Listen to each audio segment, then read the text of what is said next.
ایک نہر کا پل اس قدر تنگ تھا کہ ایک ساتھ دو بکریوں کا گزر ناممکن تھا۔ ایک دن ایک بکری اس پل پر جا رہی تھی۔ پل کے بیچ میں پہنچ کر اسے ایک اور بکری ملی۔ پہلی بکری دوسری بکری سے کہنے لگی، تم واپس چلی جاؤ تاکہ پہلے میں پل کو پار کر لوں، اس کے بعد تم آ جانا۔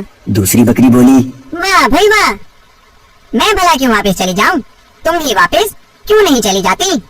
اور ہاں، پہلے مجھے گزر جانے دو۔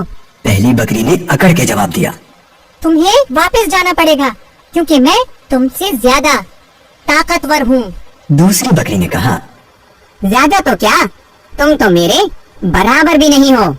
پہلی بکری کو یہ سن کر غصہ آ گیا، جھنجھلا کر بولی، اچھا، اس کا پتہ ابھی لگ جائے گا۔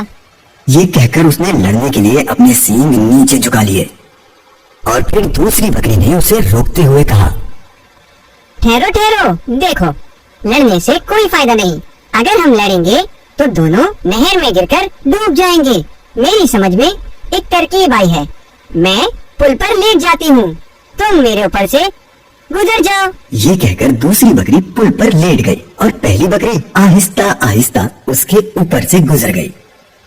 اس کے بعد دوسری بکری بھی آرام سے پل پار کر گئی۔ پیارے مدنی منو، دیکھا آپ نے، اگر یہ بکریاں لڑنے لگتی تو ان میں سے کسی کی بھی جان نہیں بچتی۔ سبق سچ یہ ہے کہ جو کام غصے سے نہیں ہوتا وہ نرمی سے ہو جاتا ہے۔ فرمان مصطفیٰ صلی اللہ تعالی علیہ وآلہ وسلم ام المؤمنین حضرت سیدتنا عائشہ صدیقہ رضی اللہ تعالی عنہا سے ارشاد فرمایا، جس شخص کو نرمی سے حصہ ملا اسے دنیا و آخرت کی بھلائی سے حصہ ملا، اور جو شخص نرمی سے محروم رہا وہ دنیا و آخرت کی بھلائی سے محروم رہا۔